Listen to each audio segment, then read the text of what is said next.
All right, it's Cujo time. The playoffs are about to start again for the John Tyler Lions after a wild win and a district championship this past Friday night at Trinity Mother Frances Rose Stadium in front of a huge crowd. A 45-38 come-from-behind win over the Whitehouse Wildcats, and the Lions go into these playoffs on a roll at 9-1, and Coach Ricklan Holmes is with us. That was some game, right? It was very exciting from the beginning all the way to the end. And at the end, the final result is we got the W, we got the district championship trophy, and now we're rolling on to the playoffs. Yep, the playoffs, of course, I mean, everybody, the playoffs over the years have come to be a part of the schedule of John Tyler. You expect to be there, and now you are. How do things change now going into this first round? Well, now you change the practice schedule a little bit. You get more fine-tuning in what you're doing. You lose some different kids that you hadn't been using to give you a different look. And also gives them opportunity to come travel with us by doing what we need them to do on the scout side of the ball. Mm-hmm. Just making sure that we fine-tune all the little things that we've been working on, continuously working on during the season, and make sure we got everything in place, knowing that everybody needs to know what to play, what their role is, and understanding what they're going to need to do for us to win these next couple of football games. Expectations are always high, and they're high this year, aren't they? Most definitely, most definitely. We took care of our second goal of our 3 last Friday, taking care of Whitehouse and winning that district championship. And now we roll into our third goal, which is winning the state championship. And we got to start with round 1 against Waxahachie. Now, first question everybody's going to ask you, where will we see the Cujo jerseys and helmets too this week? Is that right? Most definitely, most definitely. We've upgraded our wardrobe a little bit. On the right-hand side of our new helmet, you're going to see a Cujo helmet instead of the leaping line. On the left side, you're still going to see the leaping line. And we've upgraded the Cujo jerseys. Went back to the traditional blue and white look. Okay. But it's a nice outfit. It's a nice design, and it's very durable and light, and the kids love it. I know you promised next week to bring us the new helmet, right? The new decals and everything, so we can show them off. I'm bring a new decal. All right, okay. Next week. Kids get excited about that stuff too, don't they? Yes, they do. And because it's tradition now. It's something that everybody expects, not just the kids, but the community. You go from the Lions and now you go to Cujo. And I've been telling my kids all year, fans may say Cujo, but we don't say Cujo until it's playoff time. So now it's playoff time, and that's the first thing they said, in our last meeting Friday night, is now we can say Cujo. Right, and so, and you were part of, when that all started, you were kind of a part of the program at that point. It was people at the time went, huh, what? Yeah. What are you talking about? But Alan Wilson got that cranked up, didn't he? And it's something that had been going on. It's just, he modified and he put it out in front. I mean, it started in the 70s when they was basically labeling defense was Cujo versus Mojo. Started with the Odessa Permia deal. Right. And it just transformed, especially when Wilson came here and he brought in the new uniforms with the Cujo on the front. And just putting it as one of those deals that labeled, hey, it's time for the playoffs. And by the way, in case you don't know, Cujo was part of a Stephen King novel. Yes. He was a rabid dog, I believe, wasn't he? He was a ravaged dog, a dog that took care of his business, a dog that went out there and done what it needed to do to get things done. And that's what Cujo stands for: never quit, never die. And we showed a great, display of that Friday night by coming from behind and winning a football game. And I guess obviously people want to know, how did you get behind 24-0 and have to come from behind like that? What happened? Well, several things come into play. You have some things that was on our part, and you have some things that was outside of our realm. And those things you never want to harp on. You never want to, bring it to the forefront. But everybody know what those were. Our kids know what they were. The fans know what they were, and we know what they were. It helped put the game as close as it was. And then at the end, we just had to make sure that we buckled down and took out all outside elements and made sure that we done what we need to do to take care of the football game. And that's what we came back out second half and done. And once it got rolling, I mean, you guys have the ability to make up a deficit like that pretty quickly. Yes. And you did. Yes, with the offense that we have, that's explosive they are, being able to put points on the board like they're able to put points on the board, and the defense coming up with key stops during the course of the game to put us in the opportunity to win a football game, that's what happened. I'm guessing we have a whole bunch of highlights, so why don't we go ahead and roll to make sure we get all that. Had plenty of time to show it all. Again, that was a 45-38 game. The Lions had, 8 quarterback sacks and to go with all their big plays and a number of turnovers they forced. So let's, why don't we go ahead and roll the tape, and in front of a huge crowd, by the way. How about that crowd? Tremendous crowd, and that's what we expected. We expected that type of atmosphere with us, battling for a district title. Both fans came out in full support. Another great game by Greg. Here he is. That's just an outstanding run, letting you know what this young man can do with his feet. He understands the lanes, and he understands how to hit things and just make things happen. And here's the end zone view. By the way, to Whitehouse's credit, they're a pretty good football team. They are, and we knew they were going to be a good football team. You knew they were going to be coming in playing with a lot of emotions. They have a lot of talent. Coaches have put them in position to help them win some football games, and they were undefeated for a reason coming up to Friday's game. All right, now they're on offense, and their guy Patrick Mahomes had a big game, but there's another Bowser sack, right? Yeah, I mean, Bowser, once again, he turns on the motor, and he's unstoppable for us. He had 5 sacks Friday night. It's pretty good. Pretty good for a defensive end. Mm-hmm. That's very good. It's us on the offensive side again. This is Greg This here, is right? Greg. And just relentless effort, getting down the field, getting that important first down, getting that yardage that we need to set us up for a touchdown. Great lead block by Taraz is going up in the hole. Greg just using his speed and getting to where he need to be. Yep. He's such a dual threat. I mean, it's amazing for a young man to have that kind of vision on the field, too. Most definitely. It's just ties again, getting after the quarterback. I'm sure that him and that quarterback, they got to know each other pretty well Friday night.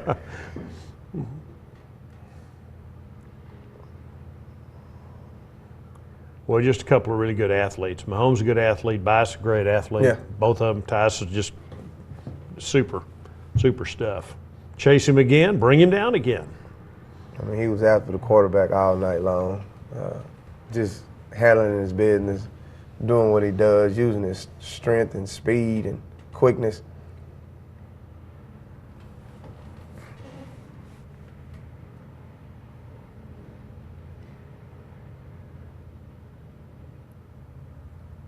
That pass to Ross.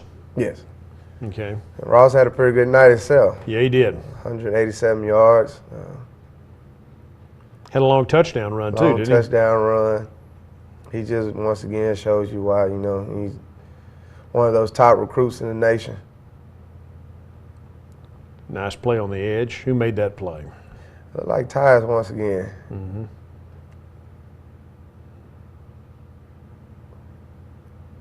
Hard to block that young man. With the speed and the size and the strength that he has, it's going to be hard.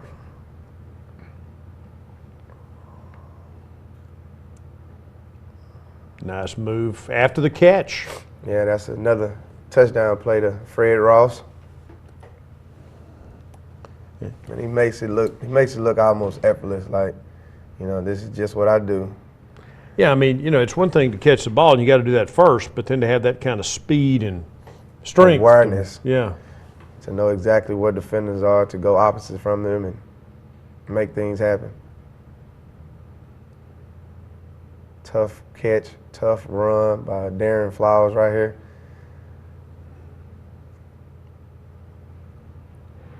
Being able to get what they call the yak yardage, yards after contact. Right. Well, and Ward did a nice job threading the needle there too. There wasn't a big opening very big there. window, but Yeah. he's good at. He's been good at that all year, putting the ball exactly on where our receivers can get to it. Right here, directing traffic, throws it to Fred Darren. Throws it to Darren, and I think they call him down on the 1 yard line right here. Yeah, but look at what Ward does to. I mean, he's under heavy pressure here. Just being able to make things happen. Yeah. I mean, you don't draw it up exactly like that. No, He had to make a play on himself. Just sometimes the athletic ability takes over.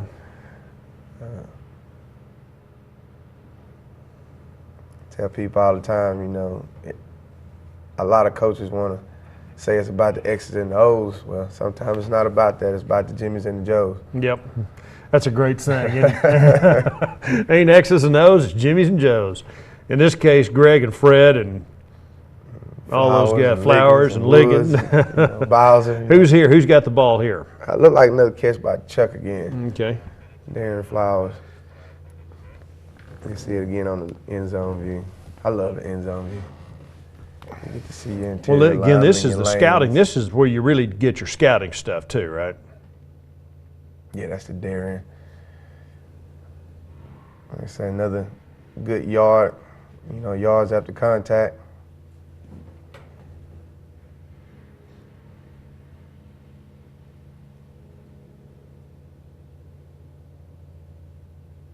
There you go again. And just finding his way to the end zone. That's just a really nice play.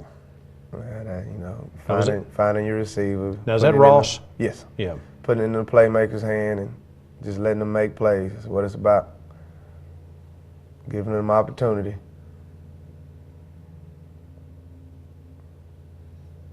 And again, you're having to kind of swim uphill all night long after that big deficit too, Most right? definitely. And, that just, like I said, told somebody today, that was just basically a display of, determination and effort is what it was to get that game back under control and take over and win it in the fashion that we did. That shows a lot of heart. That shows a lot of character from our kids and our coaching staff, and just letting people know we're going to do what it takes to win a football game. What a move. Holy cow. And he stayed in bounds, right? Yes, sir. That's Ward's touchdown run here. Watch this.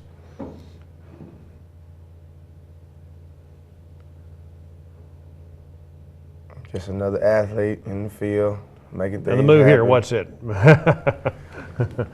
Smooth, too. It was.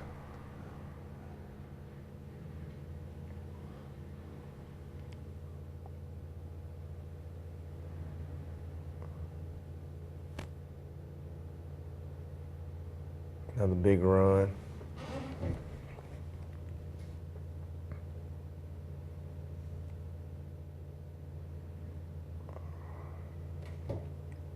Our coaches stuck to what our game plan was the whole night and, stayed to the course that we had been practicing. We knew that what we was doing was what we needed to do to win the football game. We just had to take care of the little things that were the questionable calls and take over that part. This is a great run by Fred after the catch, just making people miss and using his speed and size to get to the end zone. See it better from here. I'd like to say broken tackles, but they really didn't get their hands on it. It's kind of like they were swiping at Yeah. him. They broke a tackle here, Yeah. made a guy miss, another guy miss, another guy miss. Another miss. Now we just outrun Yeah. people. Now it's kind of over here. And this kid's actually kind of had the angle, but not really. Couldn't catch him. Or thought he had the He angle. thought he had the angle. Yeah. Here's the pass rush again. And Ty's just getting after him and just making things happen. A lot of things that didn't go our way, that we had to make go our way, and this is the way you do it. You use your play on the football field to take care of everything. And then that way you don't have anybody to blame but yourself if it doesn't go the way it needs to go. Now, is this the winning touchdown here? I think this was the go-ahead Yeah, the winning go-ahead touchdown. This is the Quante.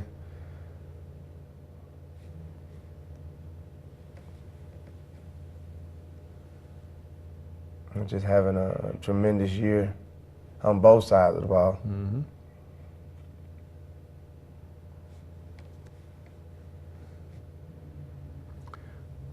And you still have to seal the deal, and you're going to do that right here. Big hit right here.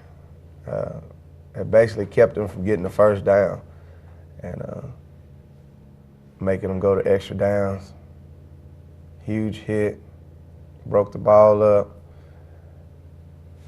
And that's what you wanted to do. You wanted to try to kill the drives by keeping them from getting first downs. And this right here was the interception that basically sealed the game. Yep. By Terry Osborne. But created by pressure on the quarterback. Putting pressure on him, making him make a bad throw here, bad decision. And us being in the position that we was in to make a play. Yeah. And basically put the cap on the game, and now it's time to roll. In the 90s, those teams had great playmakers, but this group there's a lot of guys. A lot. I mean, I would challenge you to say that group had more playmakers than this bunch right here. Well, offensively they do. Defensively, I think we outweigh them in that area. We had a lot of guys. The 90s group. Yeah, the 90s group. We had a lot of guys on the defensive side of the ball that done some great things, just like this offensive group that we have right now. And that doesn't take anything from the guys that we have now, like Richard Gibson and Terry Osborne and Elliott Hart and, DeAndre Miller and Chris Marvin and Bowser. It doesn't take anything from them, right. But, that collective group that we had defensively was but the game has changed. Yeah, and the game has changed. It's more balls in the air than it was back when we were playing. Right. And just doing those necessary things that they have been doing during the course of this season, and just to keep rolling. That's what we got to do. We got to keep rolling. You play a team like Whitehouse, and you'll see teams in the playoffs. They're going to score some points because they can move the football, right? When you throw the ball 50-plus times, some points are going to get on the board. Yeah. You stick with that game plan, and that's what your bread and butter is. Things are going to happen. People are going to come off in coverage, and big plays are going to occur. And what you got to do as a team is you got to corral around that and make sure you make the correction to where they don't happen again. I was going to diverge a little bit.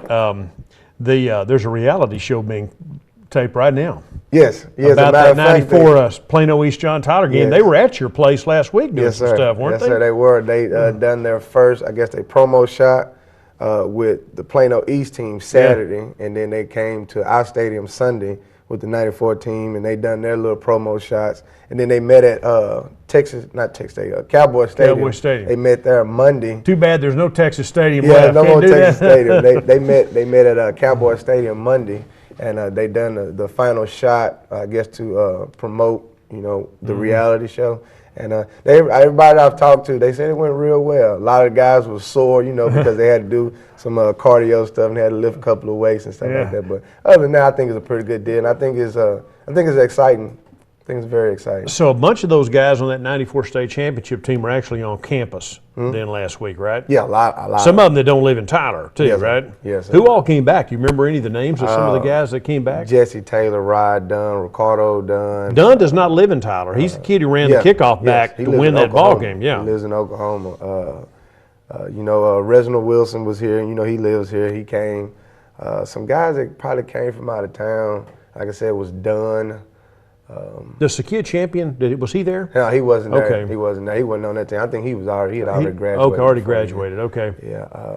Trying to think of some guys. Morris Anderson lives here Morris now. Anderson. He doesn't live here. He lives in Dallas. He lives in Dallas. Yeah, okay, all right. The quarterback. Yeah, he came back. You were a freshman and called up from the freshman team that year to be a part of the playoff. Yeah, I got to travel and be a part of the festivities. Kind of like the opportunity I'm going to be giving these guys that's going to be working the scout team. So you're going to add to this is one time you're going to travel more than the 53 y'all. I'm going to travel more than the 53 that I originally had planned. Right. Depending on how they practice, depending on them making their grades, depending on them being at weights, and just the effort that they need to give in practice to impress me and put them on the list to travel. Well, what an honor though, especially for the freshman guys. I mean, what a the handful that you might be able to take along. Boy, what a carrot. Yeah. Throw out there. This could be you someday, son. This right? could be you one day. Yes. It's to give you that deal to where this is what it takes to do what you need to do. This is what I need to do to be Greg, or this is what I need to do to be DeQuante or Fred or Bowser or whoever it is that you may look up to. Because all these freshman kids, they look up to these guys, and by seeing them practicing against them, seeing what they do in practice, knowing what they need to do to be in that position that they're in right now, and then on Friday, traveling with us, seeing the process that they go through, get off the bus, getting ready to go into feel the game. that energy, being a part of something. That's exactly like what that. I want them to understand. That's exactly what I want them to feed off of. Well, it's now becomes single elimination, all that stuff, all those cliches about playoffs, the urgency and all that stuff that goes along with it. So do you have to even bother to motivate this week? There is no motivation. The motivation is either give it or give it, give it or get it. Yeah. You know, if you lose, you go home. You win, you practice another week.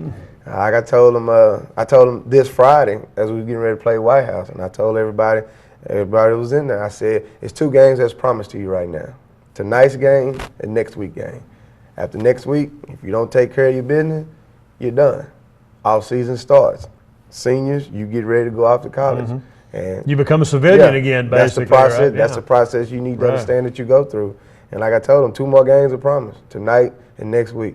After next week, it is what it is. So what we're going to do, we're going to start out today going through our normal process of going through everything that we go through to practice, to get game plans in, make sure the kids understand what we need to do to win this game, know who we're facing, and get ready for Friday night's game. Well, you are facing a Waxahachie team. I think you come up with a 6-4 record. You're going to be at Homer Johnson Stadium in Garland, nice facility, on Friday night. Tell me about Waxahachie. Sound team on both sides of the ball. They do a lot of weird things on the special team side of the ball, but it's nothing that we hadn't seen before, especially going against like Corsicana and stuff like that. Defensive side of the ball, they have a lot of team speed, guys that can move around, nice sized kids. Offensively, have a nice running game. Running back that they have is a salty kid, runs tough, knows how to find the holes in the creases. Offensive line does a pretty good job blocking for them. Quarterback play, it could be, you know, at times I think, you know, what he's trying to do, he tried to do a little bit too much because he has a great receiver to throw it to, number 9. He's a big kid. He's not very fast, but he's a physical kid, and he uses his body kind of like a basketball player to go up and get a lot of jump balls. Okay. Not a spread team then, right? No, they're not a spread team. They're not spread, but they do go to spread formation. You know, they're kind of a mixture between Mesquite Horn and Robbie Lee. You know, they run those multiple formations. They can go to the 2-back set tight end, or they also can spread it out and go to the true double set. You know, and to prove that formations may not mean that much anymore, University of Texas lined up in Wishbone their first play on Saturday to commemorate honoring Coach Royal. Coach Royal. And threw a pass for about 50 yards. Yes, so sir. What you see now in that spread offense doesn't necessarily mean you're going to throw it every doesn't necessarily mean you're going to throw it. Heck, you guys are a prime example of that, right? Yes, sir. Yes, sir. Just because you're growing up in a 2 tight end formation don't mean you're going to run the ball. And you can throw it out of it just as effectively as you can if you put everybody out wide. And now with the way the schemes are, especially with our offense, you're able to run the ball out the spread. So yeah, and that's important in the playoffs, isn't it? I mean, is. Talk about, you know, as the games get tougher and the opponents get tougher, you know, what the running game means this time of the year. It means controlling the clock. It means putting your destiny in your own hand. It means taking the other team out of the game by keeping the offense off the field, taking that time off the clock, using it wisely, putting points on the board, and that's what the running game is all about. Yeah, because, I mean, there's heck, I remember Houston Oilers playoff game back in the 90s against Buffalo. They got a big lead, and then they couldn't control the clock because they couldn't run the ball. We ended up losing the game. You may remember the game. Yeah. But Buffalo made a big comeback. Anyway, but if you can run the ball, then if you do get a lead, then there's some things you can do to hold on to that. Yes, lead, sir. Right? And that's the main purpose behind us going into, especially this season, understanding that we need to learn how to run the ball. Because we know we can score with the pass because we have a lot of athletes on the outside perimeters that can do that. So what we got to do is make sure that we put everything in our own control so we can control our own destiny. Plus, in the playoffs, I mean, you may have to win a game 20-10 at some point. You may not be able to score 40 or 50 every night. So are you equipped to do that? Oh, yeah. We most definitely do everything that we've been doing throughout the course of the season has prepared us to go into the playoffs, to be not just a one-dimensional team, but to be a two-dimensional team, being able to run the ball effectively as well as we pass the ball effectively. Yeah, and that's important. I mean, this time of the year, just what's it like? It's exciting. You know, knowing that every week practice is not promised the next week. You know, knowing that the kids are playing for not only a state title, trophy, but also playing for that hardware that can go on their finger. and knowing that they'll be etched in history, as a state champion. Yeah. I mean, there's records kept. I mean, you get your name. John Tyler, 2012 4A Division I state champs. Yeah. How cool would that be? That'd be very cool. It'd be very cool. And that'd be a good thing for these seniors to go out, as a state champion, because they've worked so hard from their freshman year all the way up to now, helping build up this program to the status that we are now. I read in the paper, your first playoff game in '94 was at this same venue, I think. At Homer Johnson, wasn't it? Did you play a game there? I'm trying to remember. No, because I think our first playoff game was here. There was some kind of a connection. Yeah. Did you play a playoff game at Homer Johnson? They played a regular season game there around the time that Coach Bush was the quarterback. They played a regular season game. They played Garland there. Okay. But anyway, there's you're going back there this week. It's a nice facility, and you're playing a Waxahachie team that they're going to come out loose, I would think, because nobody expects them to win. You're the favorite. Yeah, we're the favorite. When you go into a game like that in the playoffs and you'll be the favorite in most of your games, does that change anything? No, it doesn't change. It goes back to what I've been telling the team since day one. You got to go out there to beat John Tyler. You can't go out there to try to beat the team that you're facing, because if you do, then you'll start going up and down. Because some opponents that we'll be playing during the course of this playoff are not the same status as us, as you so-called would say. But you got to go out there and you got to beat John Tyler. If you go out there to beat John Tyler and you thinking in your heart and your soul that we are the best, and you're going to play your best game every Friday. How, by the way, your freshman and JV teams finished their season this past week? How did they do? The freshmen came in second place in district overall. They played a real good season this season. And the JV, they ended up winning the district title. They ended up going undefeated in district play, and only had one loss on the season. That was against Mesquite Horn. Okay, so they had a good year. And there's some players down there. I mean, these kids are going to be moving right up next year. These are our future products. These are the guys that we're going to be looking at in 2013 to do the same thing we've been doing in 12. Back in the summer, when you got the job, you said you'll get your ring finger ready. Not backing down from that at all? I'm still not backing down from that. I'm still just as confident as I was in May as I am right here now in November.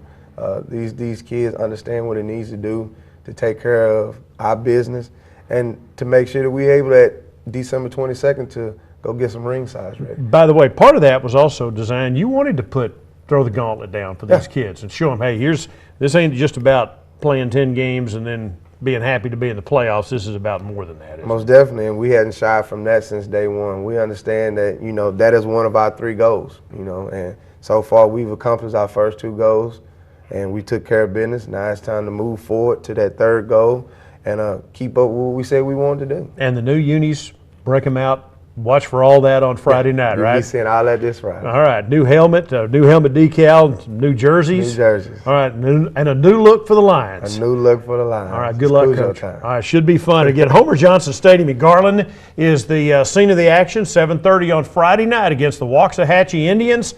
Man, it should be a lot of fun. For those of you who are at the JT Whitehouse game this week, it's not that far, about an hour and a half. Just get in your car. The Lions deserve and need your support as the playoffs begin for Cujo Friday night in Garland against Waxahachie at 7:30. For Coach Holmes, I'm Bill Coates. Thanks for joining us.